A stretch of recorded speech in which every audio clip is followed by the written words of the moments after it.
খুলনা প্রকৌশল ও প্রযুক্তি বিশ্ববিদ্যালয়ে সব ধরনের রাজনৈতিক কর্মকাণ্ড বন্ধ থাকবে। রাজনীতির সঙ্গে যুক্ত থাকার সম্পৃক্ততা পেলে শিক্ষার্থীদের আজীবন বহিষ্কার ও ছাত্রত্ব বাতিল করা হবে। শিক্ষক, কর্মকর্তা ও কর্মচারীরাও কোনো ধরনের রাজনৈতিক সংগঠনের কার্যক্রমের সঙ্গে যুক্ত থাকতে পারবেন না। বিশ্ববিদ্যালয়ের সিন্ডিকেটের 93তম সভায় এ সিদ্ধান্ত হয়েছে। আর 28 ফেব্রুয়ারি পর্যন্ত একাডেমিক কার্যক্রম স্থগিত করা হয়েছে। এদিকে একাডেমি ভবন সহ ক্লাসরুমে তালা দিয়েছে বিক্ষুব্ধ ছাত্ররা। ক্যাম্পাসের গেটে বিপুল সংখ্যক পুলিশ মোতায়েন রয়েছে। অন্যদিকে সংবাদ সম্মেলন করে প্রকৃত অপরাধীদের আইনের আওতায় আনার আহ্বান জানিয়েছে ছাত্রদল। খুলনা থেকে রকিবুল ইসলাম মতির প্রতিবেদন। কুয়েট শিক্ষার্থীদের ওপর হামলার ঘটনায় ব্যর্থতার দায় স্বীকার এবং নিঃশর্ত ক্ষমা চেয়ে উপাচার্য, উপ উপাচার্য ও ছাত্র বিষয়ক পরিচালকের পদত্যাগ সহ 5 দফা দাবিতে বুধবার দুপুর পর্যন্ত আলটিমেটাম ছিল। কুয়েটের শিক্ষক সমিতির প্রতিনিধিরা একটি বিবৃতি দিলেও সেটি প্রত্যাখ্যান করে সাধারণ শিক্ষার্থীরা।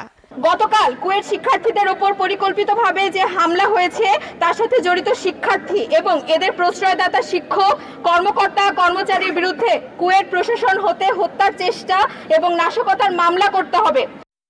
দাবি পূরণ না হওয়ায় প্রশাসনিক ও একাডেমিক ভবনে তালা দিয়েছেন শিক্ষার্থীরা। ভেতরে মেডিকেল সেন্টারের সামনে অবস্থান নিয়ে ছাত্র রাজনীতি বন্ধের দাবিতে বিভিন্ন স্লোগান অব্যাহত রাখে সাধারণ শিক্ষার্থীরা।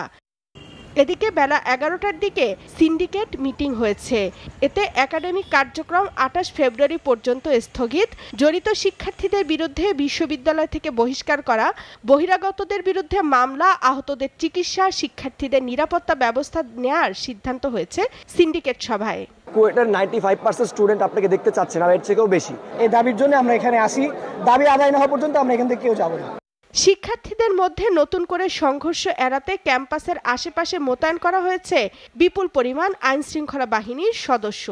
যারা আছে তাদের সাথে আমরা কথা বলার চেষ্টা করেছি যেন এমন কোনো কিছু তাদের মাধ্যমে না হয় যার ফলশ্রুতিতে সিচুয়েশনটা আবারও খারাপ কোনো দিকে যেতে পারে বা কোনো পক্ষ এখান থেকে কোনো আনডু কোনো নিতে পারে, সুবিধা নিতে পারে।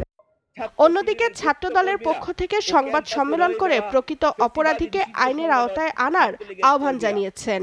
বাংলাদেশ জাতীয়তাবাদী ছাত্রদল কুয়েট ক্যাম্পাসে আনুষ্ঠানিকভাবে কোনো রাজনৈতিক অনুষ্ঠানের আয়োজন না করলেও এসব গুপ্ত ষড়যন্ত্রকারীদের ইন্ধনে সাধারণ শিক্ষার্থী পরিচয়ে উক্ত মব মিছিলটির পূর্বে ছাত্রদলের রাজনীতি নিষিদ্ধে চেয়ে ক্যাম্পাসে বিশাল ব্যানার টানানো হয়।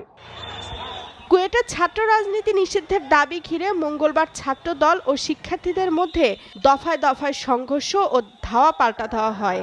4 ঘণ্টা ব্যাপী চলা এ সংঘর্ষে আহত হয় অন্তত অর্ধশত শিক্ষার্থী। এ ঘটনায় অস্ত্রসহ প্রকাশ্যে আসা এক ছাত্রদল কর্মীকে বহিষ্কার করেছে সংগঠনের কেন্দ্রীয় নেতারা। SATV news desk.